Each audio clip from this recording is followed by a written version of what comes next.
জামিলুর রহমান সুপ্রভাকে পছন্দ করেন। শুধু পছন্দ করেন না, বাড়াবাড়ি ধরনের পছন্দ। তিনি তার এই পছন্দের ব্যাপারটা সযত্নে গোপনে রাখেন। সুপ্রভার সঙ্গে দেখা হলেই ধমকের সুরে কথা বলার চেষ্টা করেন, ভুরু কুঁচকে তাকান। তারপরও মনে হয় হৃদয়ের গোপন ভালোবাসার ব্যাপারটা ঠিক গোপন রাখতে পারেন না। খুব হাস্যকরভাবে মাঝে মাঝে তা প্রকাশ হয়ে পড়ে। তিনি তাতে অত্যন্ত অপ্রস্তুত বোধ করেন। সুপ্রভাও তার রসকসহীন বড় মামাকে খুবই পছন্দ করে। যেদিন কোনো কারণে আগেই স্কুল ছুটি হয়ে যায়, সে অবধারিতভাবে চলে যায় তার বড় মামার পুরনো পল্টনের অফিসে। জামিলুর রহমান অসম্ভব বিরক্ত হয়ে বলেন, অফিসে কি? তুই অফিসে আসিস কেন? তোকে কতবার নিষেধ করেছি অফিসে আসতে। সুপ্রভা তখন মাথা নিচু করে বলে, এখনই চলে যাব মামা। একা একা মেয়েদের এখানে সেখানে যাওয়া আমার অপছন্দ। তুই এসেছিস কিভাবে? রিকশায় না হেঁটে? হেঁটে এসেছি। ফ্যানের নিচে বস। আর কোনোদিন যদি অফিসে আসিস, আমি কিন্তু সত্যি সত্যি আছাড় দেব।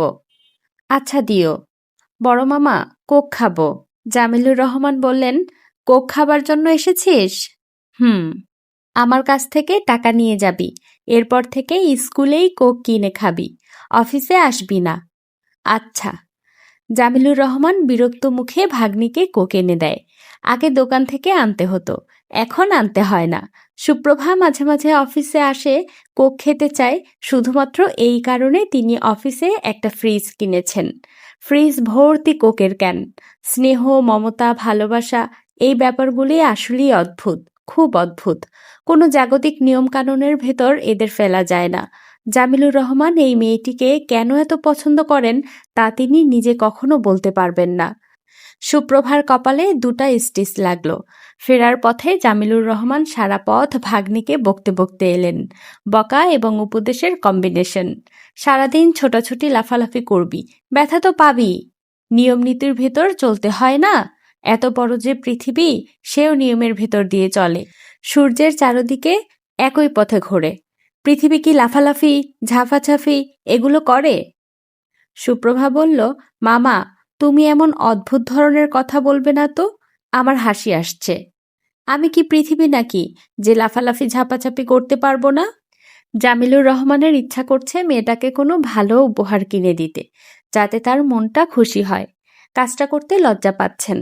কিছু কিছু মানুষ স্নেহ এবং ভালোবাসাকে চরিত্রের বিরাট দুর্বলতা মনে করেন। সেই দুর্বলতা প্রকাশিত হয়ে পড়লে তাদের লজ্জার সীমা থাকে না। মিতু বলল, কি রে, তোর কপালে ব্যান্ডেজ কেন? সুপ্রভা হাসি মুখে বলল, কপাল ফাটিয়ে ফেলেছি, এই জন্য কপালে ব্যান্ডেজ। কপাল ফাটালি কিভাবে? সিঁড়ি দিয়ে নামছি, হঠাৎ রেলগাড়ি ঝমঝমাঝম, পা পিছলে আলুর দম। ফাটা কপাল নিয়ে জন্মদিনে যাচ্ছিস? যাচ্ছি না আপা। যাচ্ছিস না? না। মাথার ব্যান্ডেজ নিয়ে জন্মদিনে যাবার দরকার কি বলো? মিতু একদৃষ্টিতে তাকিয়ে আছে, ভুরু কুঁচকে আছে, মনে হচ্ছে সে রেগে যাচ্ছে। সুপ্রভা বলল, এইভাবে তাকিয়ে আছো কেন? মিতু বলল, সুপ্রভা, তুই আমার সাথে মিথ্যা কথা বলবি না। কেউ মিথ্যা কথা বললে আমি সঙ্গে সঙ্গেই টের পাই। এখন বল, কপাল কিভাবে ফাটল? মা ধাক্কা দিয়ে ফেলে দিয়েছে। ধাক্কা দিলেন কেন? বান্ধবীর জন্মদিনে যেতে চেয়েছিলাম এই জন্য। এই কারণে জন্মদিনে যেতে চাচ্ছিস না? হুম। কাপড় পর, আমি তোকে দিয়ে আসব। আপা থাক, আমার এখন আর যেতে ইচ্ছে করছে না। কোনো কথা না, আমি যেতে বলছি, তুই যাবি। আপা শোনো, মা পরে বিরাট ঝামেলা করবে। করুক ঝামেলা। আপা প্লিজ, আমি যাব না। সুপ্রভা, তুই আমার সঙ্গে ভবিষ্যতে আর কোনো দিন কথা বলবি না, এবং অবশ্যই রাতে আমার সঙ্গেও ঘুমাবি না। সুপ্রভা তাকিয়ে রইল। মিতু এখনও একদৃষ্টিতে তাকিয়ে আছে। রাগে এখন তার শরীর কাঁপতে শুরু করেছে। সুপ্রভা বুঝতে পারছে না মিতু আপা এত অল্পতেই কেন এমন করে রেগে যায়। সুপ্রভা, জি? আমার ঘর থেকে তোর বালিশ জিনিসপত্র সরিয়ে নিয়ে যা। আমি ঠাট্টা করছি না। আপা, আমি কি তোমার সঙ্গে কথাও বলতে পারবো না? না। লাস্ট একটা প্রশ্ন করতে পারি? ভাইয়াকে যে একটা উড়ু চিঠি দেবার কথা ছিল, সেই চিঠিটা কি লেখা হয়েছে? মিতু প্রশ্নের জবাব না দিয়ে চলে গেল। সুপ্রভার খুব মন খারাপ লাগছে। রাতে মার সঙ্গে ঘুমোতে হবে ভাবতেই জ্বর এসে যাচ্ছে। ঠিক সন্ধ্যার আগে আগে ইমনের ঘুম ভাঙল। বিকেলে ঘাম দিয়ে তার জ্বর সেরেছে। সকাল থেকে কিচ্ছু খায়নি, খিদেও হয়নি। জ্বর সারার সঙ্গে সঙ্গে খিদে পেট মোচড়াতে লাগলো। গরম ভাত, ডিম ভাজা এবং শুকনো মরিচ ভাজা দিয়ে ভাত খেতে ইচ্ছে করলো। সে যদি বিখ্যাত কোনো ব্যক্তি হতো এবং তাকে যদি ইন্টারভিউতে জিজ্ঞেস করা হতো, আপনার প্রিয় খাবার কি, সে বলতো চিকন চালের গরম ভাত, নতুন আলু দিয়ে শিং মাছের ঝোল। সে বিখ্যাত কেউ নয়, ইচ্ছে করলেও তার পছন্দের খাবার খেতে পারে না। তার জ্বর এখন সেরেছে, প্রচণ্ড খিদে লেগেছে, কিন্তু উপায় নেই। বিকেলে এই বাড়িতে ভাত থাকে না। দুপুরের খাবার শেষ হলেই বাড়তি ভাতে পানি দিয়ে দেয়া হয়। পরদিন সকালে 3টা কাজের মেয়ে নাস্তা হিসেবে পান্তা ভাত খায়। বিকেলে কাজের সময় তাদের কাছে চাইলেও তারা তার জন্য গরম ভাত রাঁধবে না। মিতুকে বললে হয়তো মিতু ড্রাইভারকে পাঠিয়ে শিং মাছ, ভাত আনিয়ে দিতে পারবে। অবশ্য নাও আনতে পারে, মিতুর কোনো ঠিক ঠিকানা নেই। হয়তো বলবে শিং মাছ ভাত খেতে হবে না, 1 গ্লাস দুধ খেয়ে শুয়ে থাক। খিদে কমাবার জন্য ইমন পুরো 2 গ্লাস পানি খেয়ে ফেলল। পানিতে তিতকুড়ে স্বাদ, তার মানে জ্বর ভাব পুরো সারেনি। খালি পেটে পানি বেশি খেলে নেশা নেশা ভাব হয়, ঘুম পায়। ইমন আবারও শুয়ে পড়ল। বিছানার চাদর এবং কাঁথাটা বদলাতে পারলে ভালো হতো। চাদরে এবং কাঁথায় জ্বর গন্ধ। অসুখ সেরে যাবার পরে অসুখের গন্ধ নিয়ে শুয়ে থাকতে ভালো লাগে না। যদি লাগে তাহলে বুঝতে হবে অসুখ সারেনি। ইমনের শুয়ে থাকতেই ভালো লাগছে। বৃষ্টির মতো ঝমঝম শব্দ হচ্ছে, অথচ বৃষ্টি হচ্ছে না। শব্দটা আসছে কোত্থেকে? ইমনের ঘরটা বেশ বড়, তবে ঘরটা তার একার না। জামিলুর রহমানের 2 ছেলে শোভন এবং টোকেনের একই শোবার ঘর। শোভনকে আপাতত বাড়ি থেকে বের করে দেয়া হয়েছে বলে ঘরটা এখন ইমনের। 2 ভাইয়ের বয়স 25। যমজ হলেও এদের চেহারা এবং স্বভাব চরিত্র আলাদা। শোভন ঠান্ডা স্বভাবের, টোকন উগ্র। 2 জন সারাক্ষণই একসঙ্গে থাকে। শোভনকে বের করে দেয়া হয়েছে বলে টোকনও বের হয়ে গেছে। এরা জগন্নাথ কলেজে বাংলায় অনার্সে ভর্তি হয়ে কিছুদিন ক্লাস করেছিল। এখন কি করে বা কি করে না পুরোটাই রহস্যে ঘেরা। ইমন 2 ভাইকেই বেশ পছন্দ করে। যেসব রাতগুলোতে ইমন একা একা ঘুমায় তার তখন একটু একটু ভয়ও লাগে। শোভনকে কেন বাড়ি থেকে বের করে দেয়া হয়েছে ইমন জানে না। বড় মামা এক রাতে তার ঘরে এসে বললেন, শোভন যদি রাত বিরাতে তার ঘরে থাকতে আসে তাহলে আমাকে খবর দিবি, যত রাতই হোক আমাকে খবর দিবি। এই বাড়ির ত্রিসীমানায় তার আসা নিষেধ। ইমন শুধু হ্যাঁসূচক মাথা কাত করেছে। বেশি কিছু জিজ্ঞেস করার সাহস তার হয়নি। জামিলুর রহমান ইমনের ঘর থেকে শোভনের খাটের তোশক চাদর সব সরিয়ে নিয়েছেন। শোভনের আলমিরা খুলেও জিনিসপত্র সরানো হয়েছে। টোকনের খাট বিছানা সব ঠিক আছে। ইমন শুয়ে আছে টোকনের খাটে। সন্ধ্যাবেলা ইমনের ঘুম ভাঙল মশার কামড়ে। মশা কামড়ে তার মুখ ফুলিয়ে ফেলেছে। ঘর অন্ধকার, মনে হচ্ছে গভীর রাত। দরজা জানালা বন্ধ বলেই বোঝা যাচ্ছে না মাত্র সন্ধ্যা হয়েছে। গভীর রাত ভেবেই ইমনের একটু ভয় ভয় করতে লাগলো। তার বাথরুমে যাওয়ার দরকার। খাট থেকে নেমে বাতি জ্বালিয়ে বাথরুমে যেতেই ভয় লাগছে। মনে হচ্ছে খাট থেকে নামলেই খাটের নিচ থেকে হামাগুড়ি দিয়ে কেউ একজন এসে শীতল হাতে তার 2 পা জড়িয়ে ধরবে। এই ভয় শৈশবের ভয়। শৈশবের কিছু কিছু ভয় মানুষের জীবন থেকে সরে যায় না।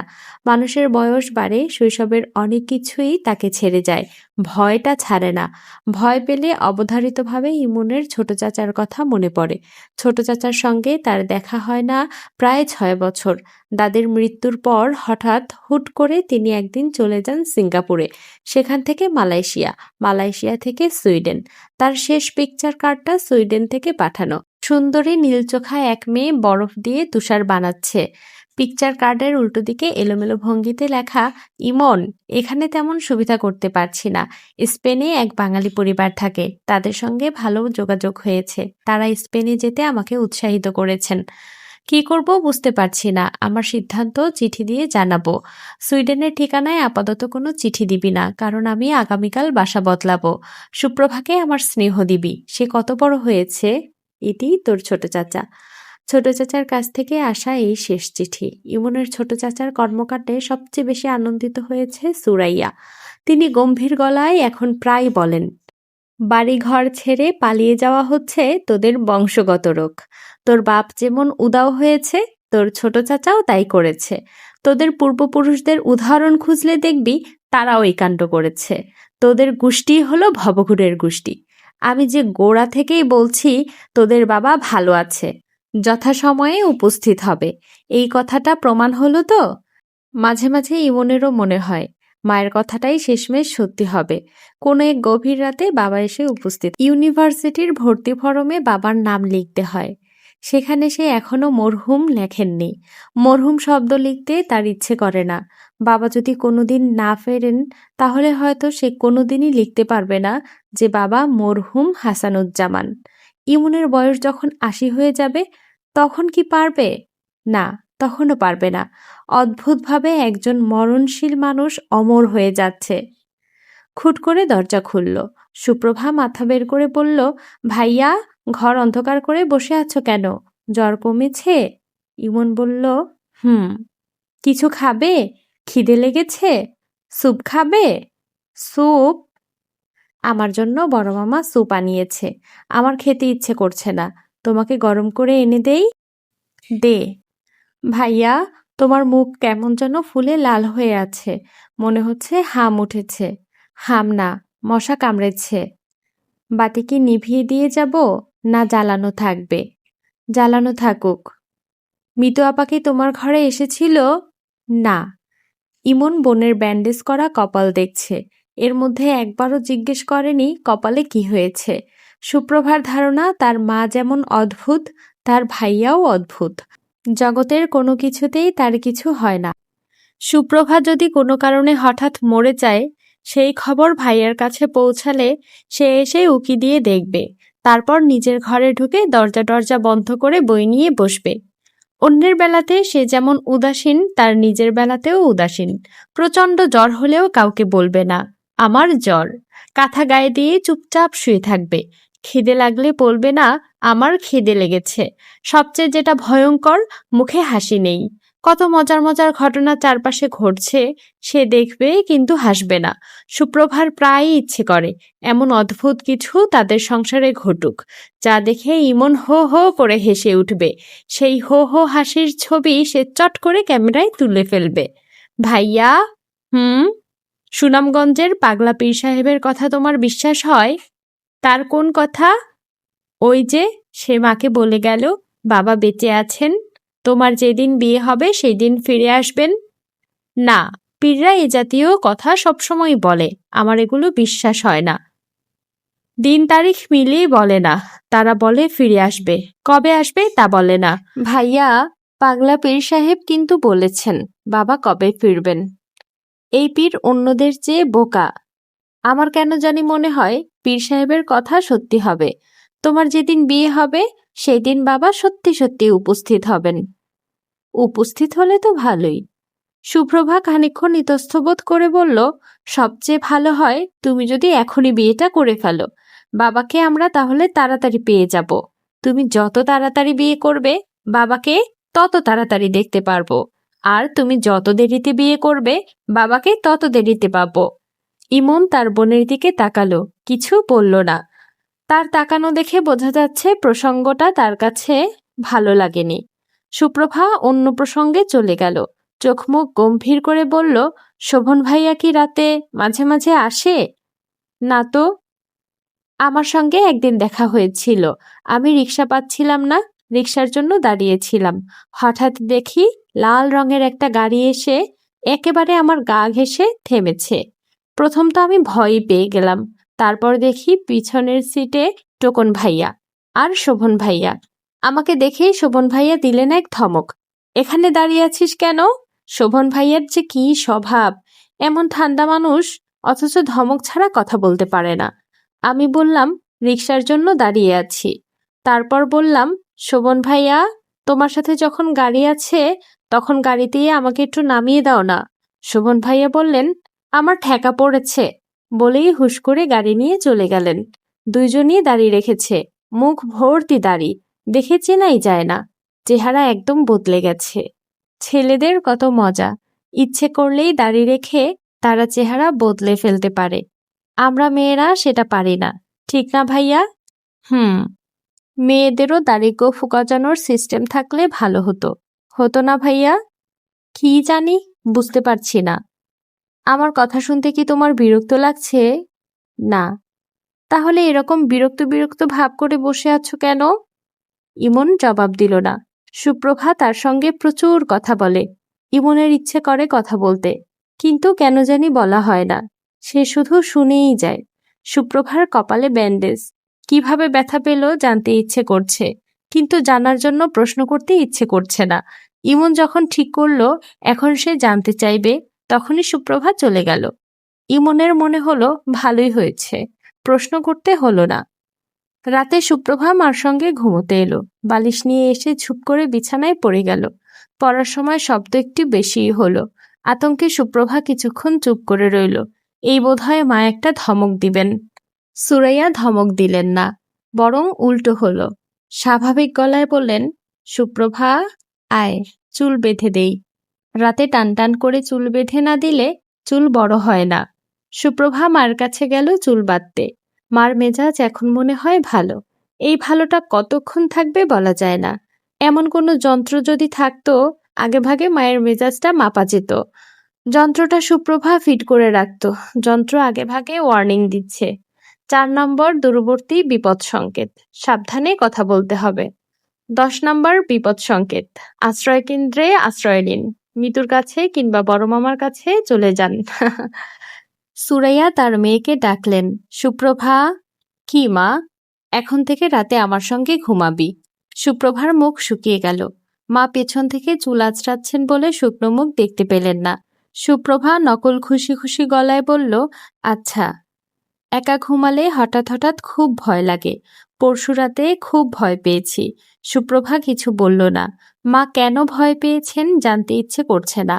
টান টান করে বেনি বাঁধছেন, তার কষ্ট হচ্ছে, কিন্তু মুখে বলতে পারছে না। পরশু রাতে কি হয়েছে শোন। হঠাৎ ঘুম ভাঙল। শুনি বৃষ্টি হচ্ছে। মাথার কাছের জানালা দিয়ে হাওয়া আসছে, বৃষ্টির ছটাও আসছে। ভাবলাম উঠে গিয়ে জানালা বন্ধ করি। উঠতে ইচ্ছে করছিল না। তখন ভাবলাম তোর বাবাকে বলি জানালা বন্ধ করতে। সুপ্রভা বিস্মিত হয়ে বলল, বাবাকে বলি মানে? বাবা কোথায়? এটাই তো কথা, আমি পরিষ্কার দেখেছি। তোর বাবা উল্টো দিকে মুখ করে আমার পাশে ঘুমিয়ে আছে। সব সময় যেভাবে ঘুমায় সেইভাবেই ঘুমাচ্ছে। বালিশ থেকে মাথা নেমে গেছে, হাঁটু চলে এসেছে বুকের কাছে। চাদরটা কোমর পর্যন্ত দেয়া।